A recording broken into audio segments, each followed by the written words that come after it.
Bueno, muchas gracias, Marina. Muy buenas tardes a todos. Pranams a los queridos swamis.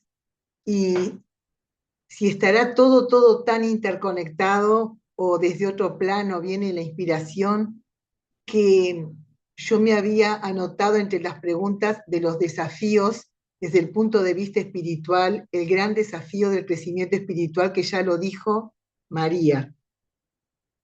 Y en la educación que Vivekananda proponía de la construcción del carácter, en su definición, justamente esas impresiones o samskaras en la sustancia mental que el doctor Cabrera dijo en el subconsciente. O sea que parecería como que nos hubiéramos reunido previamente. Bueno, estas primeras de la presentación ya vimos en el encuentro anterior, ¿no? El título, habíamos visto que nos manejábamos con esta bibliografía, hay mucha literatura al respecto, pero sobre todo este libro Educación de Swami Vivekananda, que el primer capítulo es Filosofía de la Educación, que habla de la relación educador, el docente y el estudiante.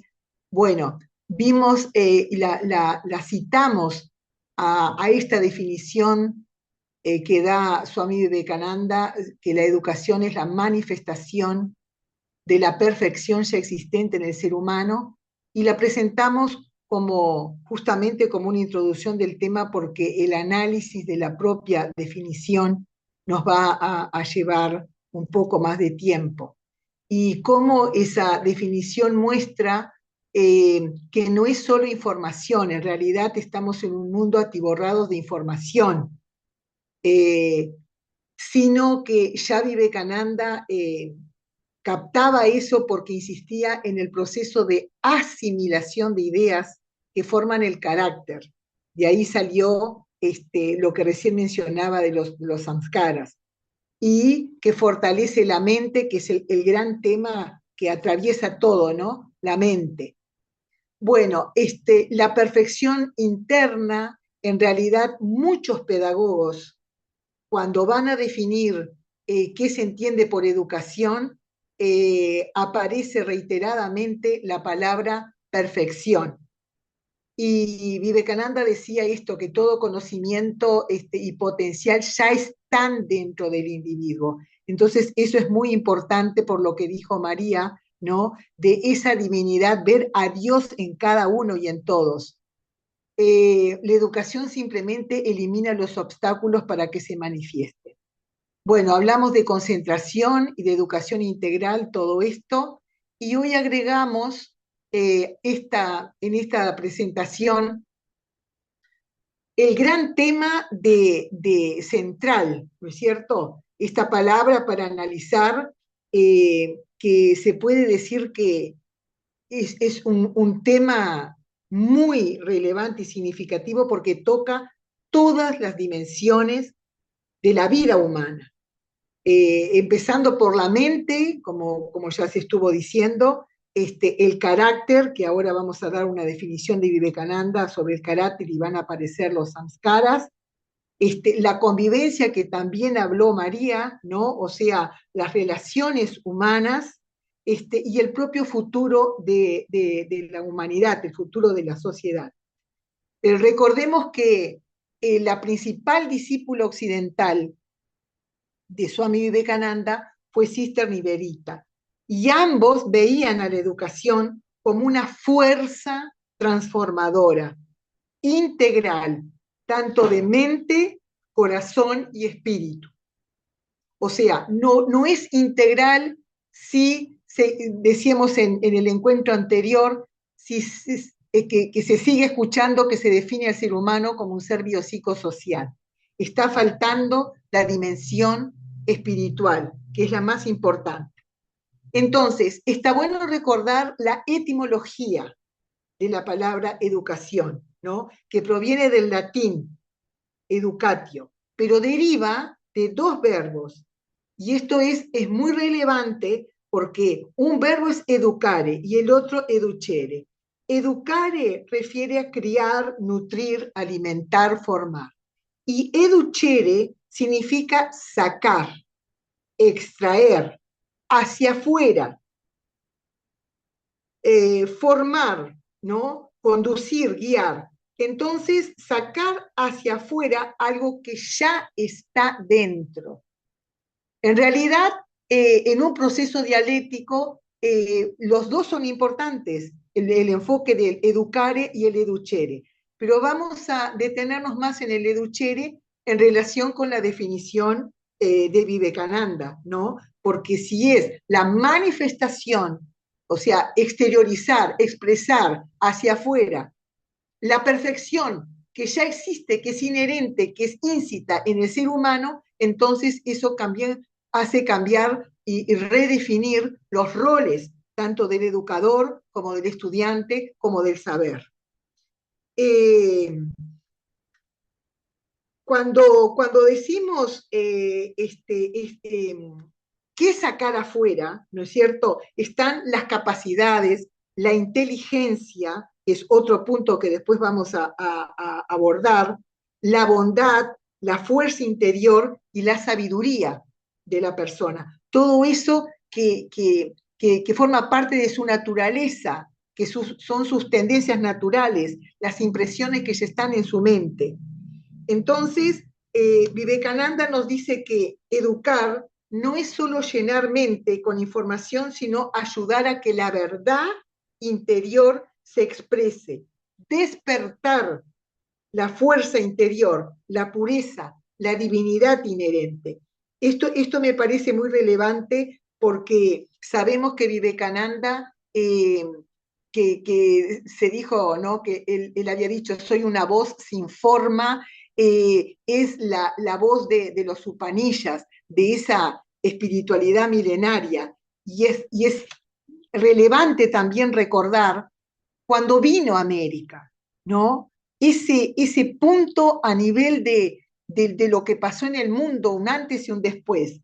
Vivekananda, que bien puede ser llamado padre del diálogo intercultural, cuando vino a América, ¿no? Estados Unidos en 1893, constituyó ese hecho un punto de confluencia de dos grandes corrientes mentales, la de Oriente y la moderna occidental.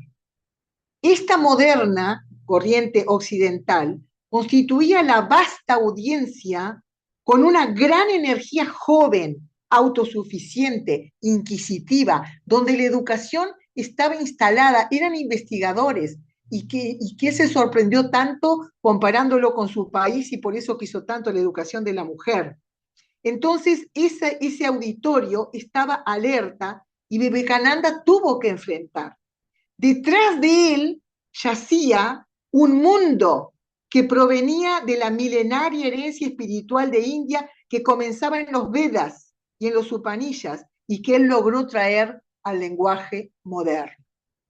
Bueno, ustedes ven problematizando el tema porque todas estas preguntas nos va a llevar en el devenir un análisis cada vez más profundo, ¿no? Desde el qué es la educación, analizando desde su etimología para construir un concepto, desde por qué educar y la necesidad de educar, desde el para qué que va a tocar lo teleológico, esa palabra que de origen griego telio significa fines, o sea, ¿para qué fines educar? Porque yo puedo tener un programa educativo que lo quiera formar para apretar botones en un paradigma tecnológico o quiero en un paradigma humanista que sea un desarrollo integral, que es esta propuesta de Vivekananda, ¿no? Entre los desafíos tan espiritual y elevado, el desafío de buscar el bienestar de todos, como recién decía María, el desafío del crecimiento espiritual, decía ella, ¿no? Entonces, es muy importante ubicarnos dónde estamos hoy, en este mundo en crisis, de todo tipo crisis, pero se habla mucho de la crisis económica, pero en la peor de las crisis, que es la crisis ética espiritual. está faltando educadores éticos, espirituales, ¿no? La humanidad está sufriendo esta crisis. Habíamos pensado que de repente la pandemia era lo peor y ahora todo lo que está sucediendo, que genera miedo, ansiedad, depresión, estrés, soledad, todo el problema de la salud mental, viviendo cambios acelerados en entre medio de estos desafíos y que tenemos que aprender a vivir en la incertidumbre, o sea, en un mundo complejo y de incertidumbres. Entonces, simplemente voy a terminar porque preguntándonos cuál es esa fuerza que moviliza a las personas y que marca el rumbo de las naciones, porque un ser humano educado va a cambiar la sociedad y las naciones y el mundo. Entonces, Vivekananda decía, el carácter de un hombre no es más que la suma de sus tendencias, la suma total de la inclinación de su mente. Somos los que nuestros pensamientos nos han hecho. Los pensamientos viven, viajan lejos, por lo tanto, cuida. ¿Qué es lo que piensas? Cada acción que hacemos, cada movimiento del cuerpo, cada movimiento que pensamos produce una impresión en la sustancia mental, samskaras en el subconsciente, si tendremos que cuidar. Lo que somos a cada momento está determinado por la suma total de esas impresiones en la mente que generaron karma. El carácter de cada ser humano está determinado por la suma total de esas impresiones. Si prevalecen buenas impresiones, y para eso es la educación, el carácter se vuelve bueno. Si prevalecen malas, se vuelve mal. Bueno, vamos a dejar por acá, Marina, y seguimos la próxima.